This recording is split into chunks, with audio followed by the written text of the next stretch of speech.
الكرم يا رب بالمصطفى بلغ مقاصدنا واغفر لنا ما مضى يا واسع الكرم من حرم ليلا إلى حرم كما سرى البدر في داج من الظلم يا رب بالمصطفى بلغ مقاصدنا واغفر لنا ما مضى يا واسع الكرم كتب إلى أن نلت منزلة من قاب قوسين لم تدرك ولم ترم يا رب بالمصطفى بلغ مقاصدنا واغفر لنا ما مضى يا واسع الكرم بيته في طيبة حرم واسمه قسم في أعظم القسم يا رب بالمصطفى بلغ مقاصدنا واغفر لنا ما مضى يا واسع الكرم وقد أتت 60 مع 100 فرج بها كربنا يا واسع الكرم يا رب بالمصطفى بلغ مقاصدنا واغفر لنا ما مضى يا واسع الكرم اللهم صل وسلم وبارك عليه وعلى آله. Bismillahirrahmanirrahim. Alhamdulillah alladzi bidzikrihi tatmainnul qulub wa bi rahmatihi tughfarud dzunub. Tsumma salatu wassalam ala nabiyyina wa imamina wa hujjatina wa maulana Muhammad al-Fatih lima ughliqa wal khatim lima sabaq nasiril haqqi bil haqq wal hadi ila siratikal mustaqim wa ala alihi wa sahbihi haqqa qadrihi wa miqdarihi al-azim. Allahumma akhrijna min dhulumatil wahmi wa akrimna bi nuril fahmi waftah alaina bi ma'rifatil ilmi wa hasin akhlaqana fil hilmi wa sahil lana abwaaba fadlika wa anshur alaina min khazaini rahmatika ya arhamar rahimin. Subhanaka la ilma lana illa ma 'allamtana innaka antal alimul hakim. Rabbi shrah li sadri wa yassir li amri wa hlul 'uqdatam min lisani yafqahu qawli amma ba'du. Alhamdulillah, puji dan syukur kita haturkan kehadirat Allah Subhanahu wa taala atas nikmat yang telah diamanahkan kepada kita. Malam ini kita dapat kembali melaksanakan kewajiban kita untuk selalu beribadah kepada Allah Subhanahu wa taala. Mudah-mudahan seluruh ibadah kita menjadi ibadah yang diterima oleh Allah Subhanahu wa taala. Zikir ratib yang telah kita baca semoga Allah berikan ketenangan kepada hati dan pikiran kita. Allah ampuni dosa-dosa kita, Allah kabulkan doa dan hajat kita, serta Allah bekali kepada kita ilmu yang bermanfaat. Amin ya rabbal alamin. Pembahasan kita masih tentang sholat-sholat sunnah. Malam ini syarhu ba'din nawafil, penjelasan tentang bagian dari ibadah-ibadah yang sunnah, sholat sunnah maksudnya. Orang yang melaksanakan ibadah yang wajib, maka Allah akan menutup kebutuhannya. Orang yang melaksanakan ibadah sunnah, Allah akan membantu mewujudkan keinginannya. Kira-kira kita butuh apa kita pengen banyak apa? Pengen. Dengan yang wajib, yang dibutuhkan sudah selesai. Kita butuh makan sehari 3 kali. Sekedar makan nasi sambal kecap, makan bukan namanya. Itu cuma maghrib, isya, subuh, zuhur, asar doang. Tapi kalau sampai kecap mau ada temannya ayam bakar, harus bayar Tuhan. Jadi dengan sholat duha, sholat yang sunnah, Allah akan menambahkan yang kita butuhkan, diwujudkan yang diinginkan. Sekedar jalan dari rumah ke musola, itu jalan. Itu alokasi kita kaki, kan punya sebuah kaki.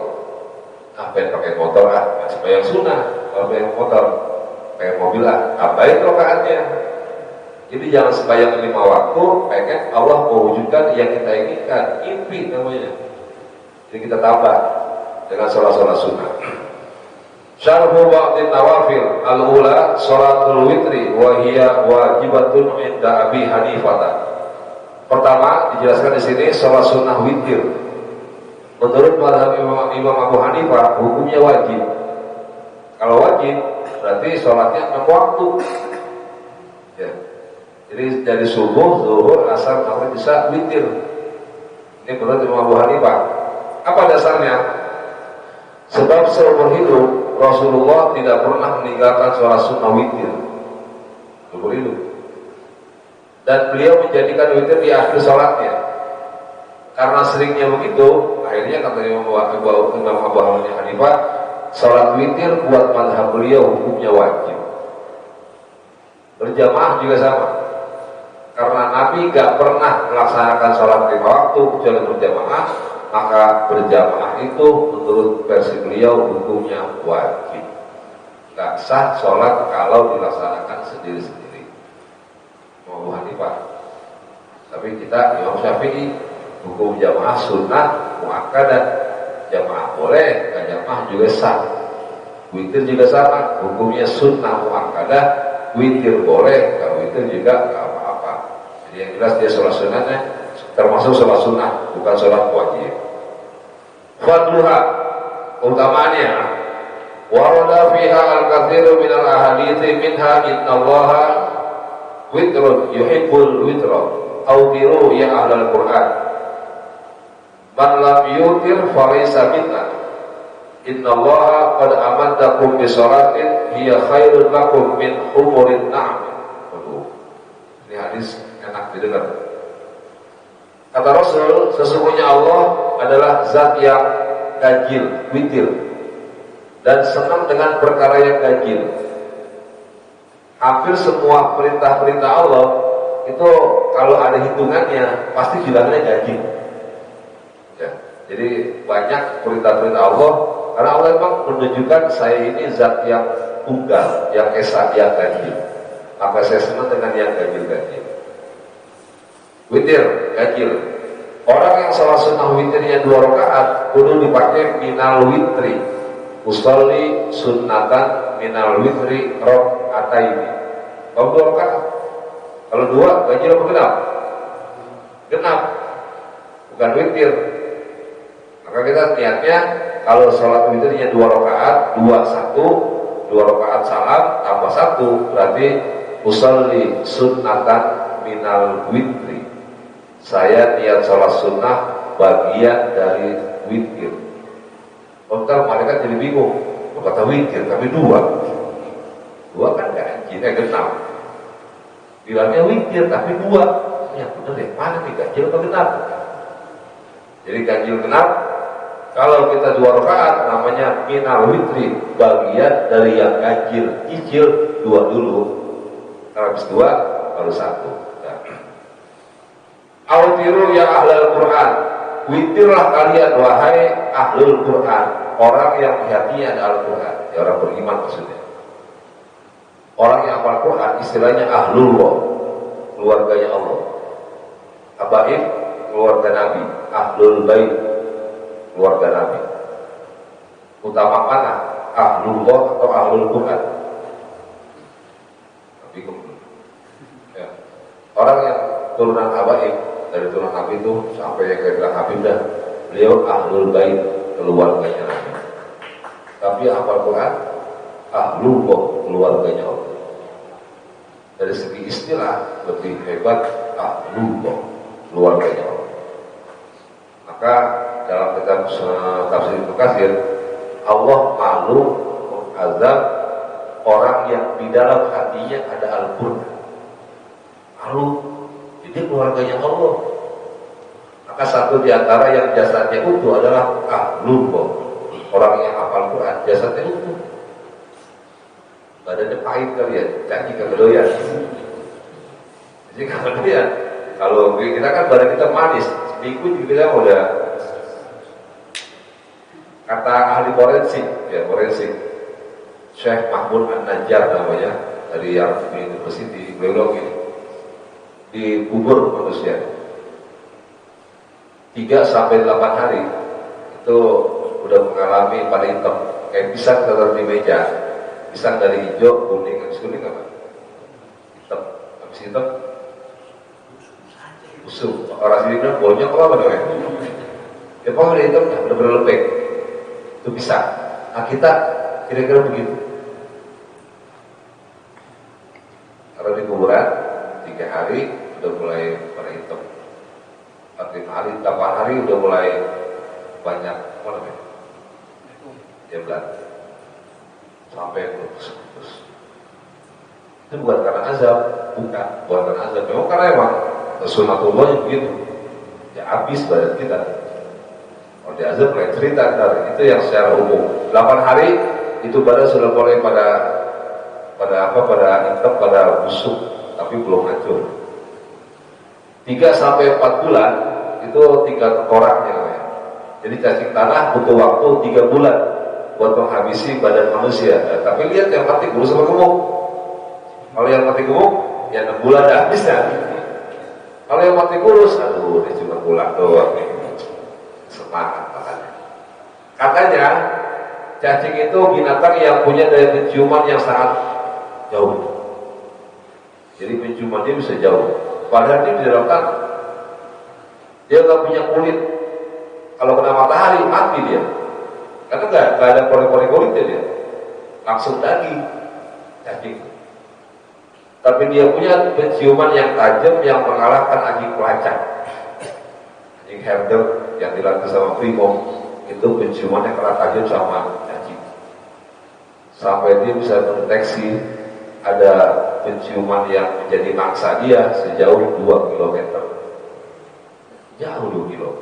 Berselimang 2 kilo jauh.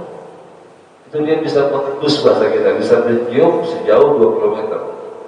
Kan kalau binatang begitu ya, dia bisa mencium yang jadi makanan dia. Ada indera penciumannya.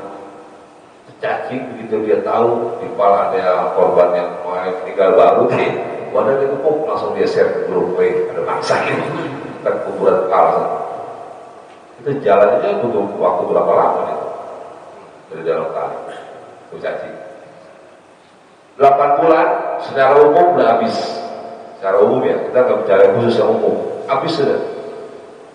Sehingga ditradisikan kalau mau bikin masak apa tuh yang di kuburan, pisang atau kita bikin yang ada rumah-rumahan itu tetap bersaut. Udah papannya udah habis, kayunya udah habis, kan dia buruk tuh, lembes, tanah jadi padat, baru dipakai nisannya. Ini baru 2 hari, baru 2 minggu udah dipasangin dia beli 1,5 juta, ada namanya model Quran, nama bapaknya. Padahal bapaknya nggak bisa baca Quran.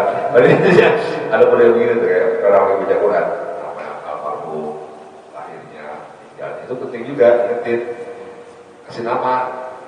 Kenapa? Biar tercucu ke salah ziarah. Kalau ada orang yang salah ziarah, cucu ziarah ke makam koknya, dipikir makanya, bukan itu kamu sudah sini katanya, nggak ada namanya. Gak ada namanya, maka nama itu penting. Muhammadiyah, dia tak pernah ziarah waktu ada tokohnya yang akan jadi pahlawan nasional. Di tokoh Muhammadiyah yang akan jadi pahlawan nasional, dia bingung jadi di mana makamnya. Di makam ditutup itu begini alak-alak, karena nggak pernah diziarahin. Dia kan nggak pernah tahlil, nggak pernah wajah kayak kita. Kita dicari makamnya udah ditumpuk orang alang-alang sekian tahun gak pernah diziarahin. Padahal masih ada di situ makamnya. Makanya orang yang makam orang tuanya bersih berarti dia sering ziarah tuh hari Jumat. Kalau ziarah setahun sekali balak ya kira-kira. Udah ada orang alang-alang mulu. Oh bosan kalau gitu kita kalau ziarah bawa parang ya. Bawa yasin dan bawa parang. Ada kita yasin dari bawah, kita bawa ngoret jadinya. Lu mau ngoret kau mau ziarah. Dua-duanya dibawa.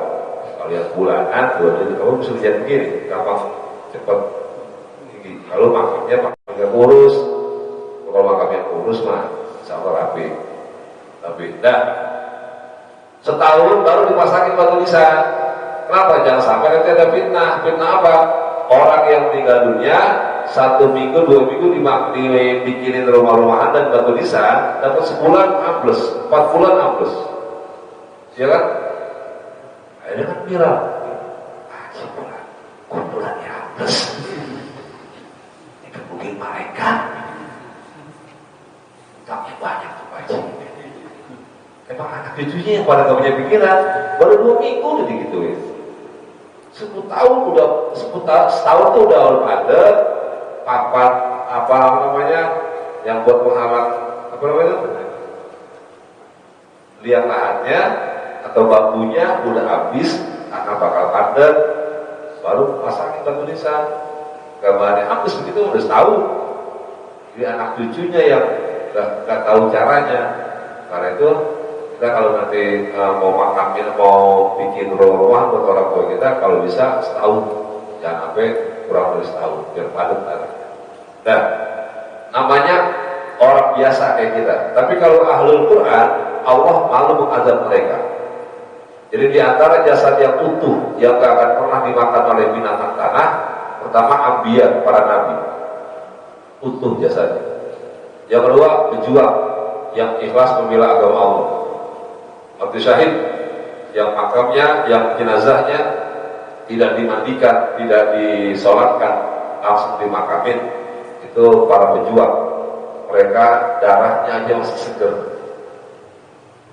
Di Jabal Ruman, di Gunung Uhud sana, tempat pasukan pemanah waktu perang Uhud, Nabi pernah terpanah di situ. Darah beliau nempel tembok. Beliau kan meninggalnya bukan meninggal karena berperang kan, karena sakit. Itu darah beliau yang masih nempel di situ. Beberapa tahun kemudian sampai di zaman kita itu masih tercium aroma yang bau minyak kasturi. Dipegang masih basah kayak cat yang belum kering. Kita tahu kan darah itu kan yang paling cepat kering ya. Kita potong hewan korban kena kaki kita tuh darah. Kira-kira butuh waktu berapa lama buat kering tuh? Langsung kering, itu banget keringnya. Tapi darah para pejuang itu lengket, padahal sudah ribuan tahun yang lalu. Akhirnya karena banyak jamaah haji umroh yang pada ke situ ditutup sekarang. Dibuat melihat bukti bahwa darah Nabi yang terpanah waktu perang Uhud, yang kena luka waktu perang Uhud, yang mancret ke batu di Jabal Ruman itu masih basah. Mereka takut dijadikan sebagai tempat untuk kemusyrikan, akhirnya ditutup orang Saudi. Padahal kita mau tunjukin bahwa begitulah para pejuang. Jangankan badannya, darahnya masih utuh. Jadi keket yang putih, lengket. Makin dekat makin bau amis, ya darah. Dari kejauhan wangi kasturi, makin dekat bau amis karena itu darah. Nah, begitulah para pejuang. Yang ketiga, ahlullah, orang yang hafal Quran, jasanya utuh. Orang yang hafal Quran karena dia sering murojaah, mengulang-ulang bacaannya. Target yang dia harus capai selama 1 minggu harus khatam Quran. 7 hari bagi 30, berarti sehari rata-rata 5 juz sehari. Kalau dia sehari itu nggak baca 5 juz, itu yang kemarin-kemarin bisa banyak yang lupa kemarin. Jadi orang yang nggak hafal Quran sekalipun, dia akan jasad yang diuntungkan diawetkan sama Allah kalau dia sering murojaah, sering kali baca Al-Quran. Gak hanya yang hafal, ada guru ngaji di Kukusan yang viral waktu bikin tol 2009 yang digali maka mau dipindahin jasadnya utuh. Siapa dia? Guru ngaji, guru alif-alifan, gak hafal Quran. Tapi kalau di guru ngaji yang setiap hari dia baca Quran, setiap hari dia suarakan Al-Quran, itu jasadnya utuh. Sampai sudah puluhan tahun, dikali lagi buat jalan tol di Kukusan, jasadnya masih utuh. Karena itulah orang yang hafal Quran namanya ahlullah, keluarganya. Kalau Nabi, anak cucunya namanya ahlul bait, keluarganya Nabi. Itu lebih mulia ahlullah daripada ahlul. Terus orang Polri internasional, saya nggak sebut namanya, itu orang biasa, bukan syarifah, bukan apa ini. Ada perempuan yang dia demen, tapi syarifah, alidrus, karena dia orang biasa, kan nggak akan putus hubungan nasab. Lakinya orang biasa, perempuannya syarifah atau ababah, turunan Nabi. Begitu dia nikah sama orang biasa, nasab dia akan putus. Anaknya kan nasabnya ke bapaknya. Bapaknya Ambon, ibunya Arab, ibunya Sanipah, ibunya Al-Atas, bapaknya Ambon, mereka Topesi. Begitu punya anak, anaknya Al-Atas apa mereka Topesi? Mereka Topesi. Marga bapaknya yang dibawa. Ini Kori internasional, orang Jawa, dia demen sama Syarifah, Ali Brus bangsanya. Terus begitu datang, mau melamar, ditolak. Nah, kenapa? Nanti anak saya nasabnya putus. Terus datang ke Kiai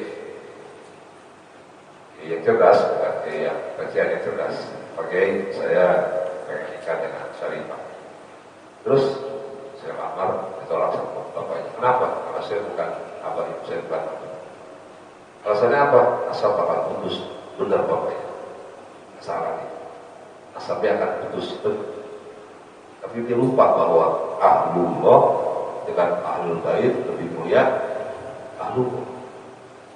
Caranya kan. Tapi mohon maaf saya juga menjelaskan. Ini Kori internasional. Dia hafal Quran 30 juz. Nabi yang bilang ahlullah menghafal Quran. Tuan-tuan ahlul bait keluarga Nabi. Lebih mulia mana? Ahlullah dengan ahlul bait. Jadi ahlullah lebih mulia daripada ahlul bait. Ada apa? Disetujui dinikahi. Dan konsekuensi nasabnya akan putus. Pernikahannya sah pernikahannya, tapi konsekuensi nasabnya akan putus. Kalau kita yang bukan ahlullah, yang bukan Habib, jangan pakai demen sama Syarifah. Demen batusan saya, hidungnya maju-maju buat memperbaiki keturunan katanya. Ya lihat kita, siapa kita. Kafaah, sepupu, selevel, sebanding itu penting. Darah biru, dia harus nikah dengan darah biru. Orang yang status sosialnya tinggi, kalau bisa selevel. Apa tujuannya? Biar nanti imbang ini gampang. Bininya lulusan S3, lakinya SMP, diluluin sama beberapa bininya kan. Bakal dihinain dong bininya. Itu kan makanya dianjurkan, ini anjuran aja sepupu selevel. Orang biasa udah orang biasa. Orang hebat dulunya. Biar nanti nyocok ini gampang. Membangun rumah tangganya jadi gampang. Kenapa? Sebab dia selevel. Dari kemuliaannya, dari hartanya, dari pendidikannya, jadi selevel. Nah, kita yang biasa-biasa aja, nyari yang biasa-biasa aja. Oh Ustaz, kan kudu Nabi yang bilang bahwa carilah gadis yang karena cantiknya, karena kayanya, karena agamanya, karena nasabnya. Kita ikhtiar nyari kayak begitu, kayak gitu. Saya bilang gini, kalau ada perempuan yang cakep, yang kaya, yang pintar, yang turunan orang-orang baik, kalau ada, dia gak boleh mau lu gembel gitu ya. Gak boleh mau kita siapa? Emang kita siapa? Pengen nyari yang tepat begitu, ada, tapi dia gak mau kita. Maka kita mudahnya yang biasa dah, jangan perempuan banyak pada pulau, udah gitu aja kawinin langsung, buyung-buyung amat, ya. Jadi kalau kita orang biasa, yang penting kawin sama perempuan, sebanyak pada pulau, udah gitu aja udah, buyung-buyung amat, yang penting perempuan, jangan kawin sama, terus kawin sama laki, kawin sama, yang penting perempuan sebanyak, udah cukup gitu aja. Untuk kita mengukur diri siapa kita. Nah, ahlul Quran, autiru ya ahlul Quran, witirlah kalian wahai ahlul Quran, orang beriman. Malam yutir falaisa minna. Kata Nabi, barang siapa yang tidak salat witir, dia bukan kelompok kami, bukan golongan kami. Artinya ciri umat Nabi supaya witir, sekalipun bulan puasa doang, nggak apa-apa yang penting witir. Ya. Terus innallaha qad amadakum bisalatin hiya khairul lakum min humurin na'am. Sesungguhnya Allah telah memanjangkan waktu salat witir, ini waktunya panjang, mengalahkan waktu duha. Yang salat witir itu kata Nabi khairul lakum min humurin na'am. Lebih baik, lebih mulia daripada seekor onta yang warnanya merah. Jadi 2 rakaat salat witir, 3 rakaat salat witir atau 1 rakaat salat witir lebih baik, lebih mulia, lebih hebat daripada sedekah dengan onta yang harganya mahal. Huburin na'am, onta yang merah warnanya, onta yang paling mahal. Karena itulah waktu witir kan dipajangnya Isya sampai imsak kan paling banyak. Kalah duha. Duha kan mulai dari terbit matahari sampai zuhur. Tadi bisa 5 jam, 6 jam. Kalau witir itu panjang. Katakan 8 sampai 4. Itu kan panjang waktunya. Hampir 10 jam. Karena itulah kita yang gak sempat awal Isya ya jam 9, gak sempat jam 10, gak sempat jam 11, gak sempat jam 3, gak sempat jam 4. Sebelum imsak aja pokoknya. Nah, sekarang waktunya witir.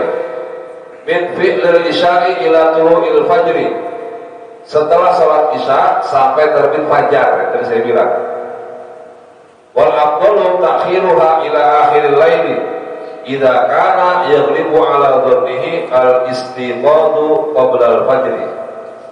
Yang afdal sholat malamnya ditutup dengan witir di akhir witirnya. Kalau kita yakin pada diri kita, kita bakal bangun. Kalau kita nggak yakin, udah sholatnya sebelum tidur, habis Isya. Tidur jam 12, nah, nggak witir jam 3. Kayaknya keyakinannya lewat apa enggak tuh kalau begitu Bang? Tidur jam 12. Kayaknya mah lewat ya, kan witir subuh aja kalau lewat gimana witir. Tapi kalau jam 9, insya Allah bangun, 3 bangun. Jadi kita yakinkan diri kita, kira-kira bangun nggak dia? 3, kayaknya enggak. Udah aja sholat itu dulu, 3 rakaat. Jadi waktunya habis sembahyang Isya. Akan nggak boleh witir kecuali habis sembahyang Isya. Bahkan ulama membolehkan kita yang musafir, perjalanan, memudik ke Pekalongan, maghrib di Cirebon, sembahyang jamak takdim, maghrib sama Isya digabung di waktu maghrib. Jam 6 kita sembahyang maghrib. Jam 6 kita selesai sembahyang Isya kita. Bolehkah sembahyang witir? Boleh, buat kita boleh. Kalau kita udah sholat Isya, buat orang-orang nggak boleh. Karena kita tadi udah jamak takdim, maghrib sama Isya kita gabung. Isyanya kita udah selesai berarti. Langsung sembahyang witir 3 rakaat boleh, sebab kita udah sembahyang Isya. Jadi taraweh witir dulu Isya dulu, nggak boleh sholat witir, sholat taraweh sebelum sembahyang Isya. Datang kita ke mushola jam 7:30, udah dapat 2 rakaat sholat tarawehnya. Belum sholat Isya kita langsung aja ikut taraweh, nggak sah sholat tarawehnya. Kalau kita belum sembahyang Isya dulu 4 rakaat baru taraweh. Witir juga sama. Sekalipun kita jamak takdim maghrib sama Isya, jam 6 udah kelar sembahyang Isya, karena kita jamak takdim akan boleh sembahyang witir. Isyanya udah kita kerjain. Nah, sekarang caranya, rokaatnya ada 2 rokaatnya, bilangan rokaat sholat witir. Aqalluha rokaatan, paling dikit 1 rokaat. Rokaat aja dah paling dikit. Maka kita kalau latihan 1 rokaat aja dah. Usolli sunnatal witri rokaatan lillahi ta'ala. Saya sembahyang itu 1 rokaat karena Allah Ta'ala. Baca Fatihah, karena rakaat yang 1 itu afdolnya baca Al-Ikhlas, Al-Falaq, An-Nas, yang 1 rakaat 3 surat, trikul, Qul huwallahu ahad, Qul a'udzu birabbil falaq, Qul a'udzu, namanya trikul, 3 kul. Langsung kita rukuk, i'tidal, sujud, tahiyat sampai salam, langsung 1 rakaat. Itu paling dikit 1 rakaat. Itu salam. Wa annal kamal salatu raka'atin. Tengah-tengahnya sempurna rata-rata lah 3 rakaat. Tapi afdolnya biar beda sama maghrib. Kalau 3 rakaat, 2, 1. Kalau langsung 3, tahiyatnya 1, jangan tahiyat 2.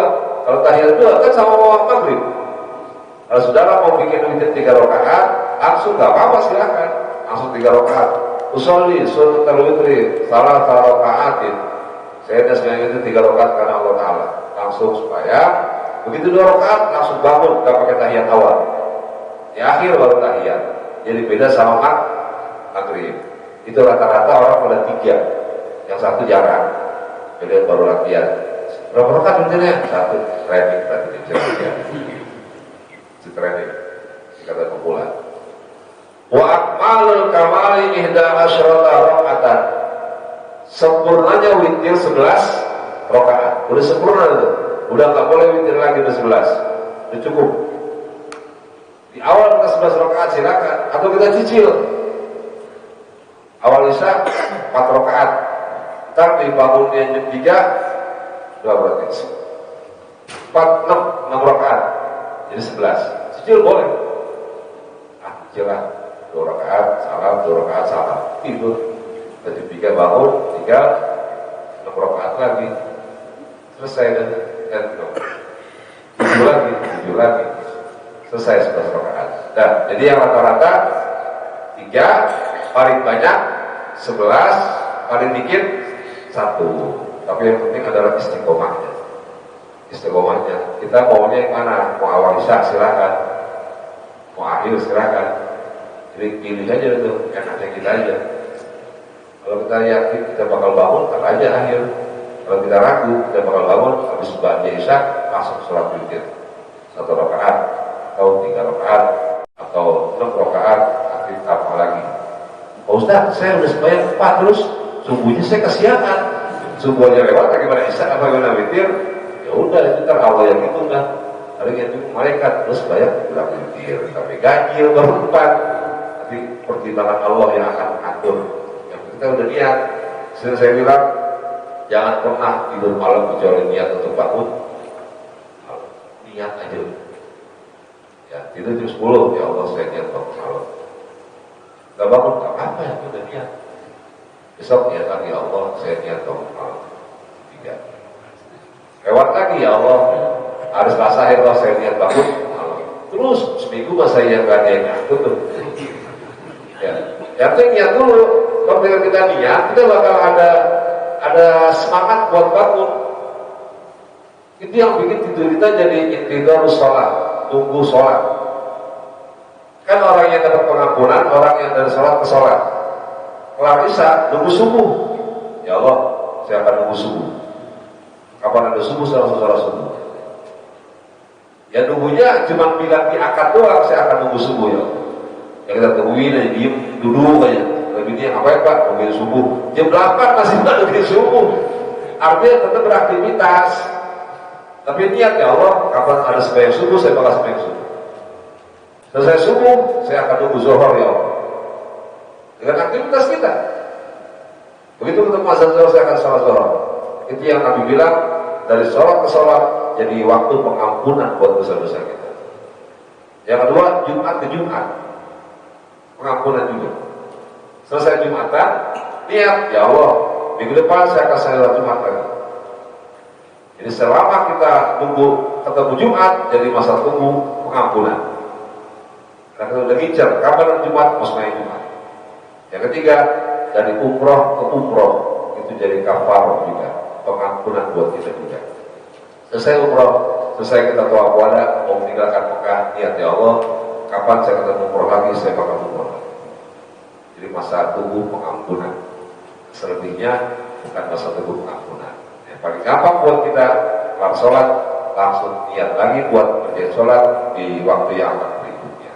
Dan kita jauh-jauh sekalian, jadi witir perkara yang sangat afdol. Kalau bisa jangan ditinggal, sekali itu cuma 1 rakaat. Waalaikumsalam al-Fatihah.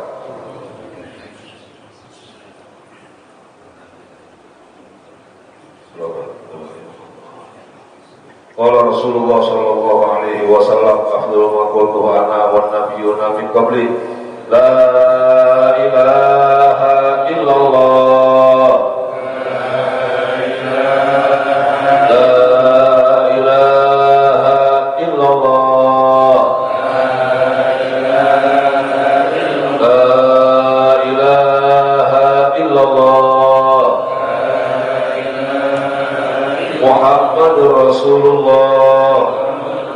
Kalimatu haqqin 'alaiha nahya wa 'alaiha namutu biha wa insyaallah ta'ala bi rahmatika ya arhamar rahimin. نحمدك يا غفور يا شكور اللهم صل على سيدنا محمد وعلى آل سيدنا محمد اللهم اجعلنا متحابين فيك متجالسين فيك متزاورين فيك متبادلين فيك وارض عنا يا الله لا نحصي ثناء عليك أنت كما أثنيت على نفسك ولك الحمد حتى ترضى ولك الحمد إذا رضيت ولك الحمد بعد رضا اللهم بجاه البشير النذير محمد صلواتك عليه وسلامك عليه اجعلنا من خيار أمته واشرنا ولا في زمرته واستعمل ألسنتنا في منه ونصرته وأحينا متمسكين بسنته وطاعته وأعمتنا على حبه وجماعته اللهم اجعلنا ممن يقيم هذا الدين وممن يخدمه وينصره واجعل همتنا يا الله لإنكار كلمتك العليا مع السلامة والعافية برحمتك يا أرحم الراحمين ربنا تقبل منا إنك أنت السميع العليم وتب علينا إنك أنت التواب الرحيم دعواهم فيها سبحانك اللهم وتحيتهم فيها سلام وآخر دعواهم الحمد لله رب العالمين.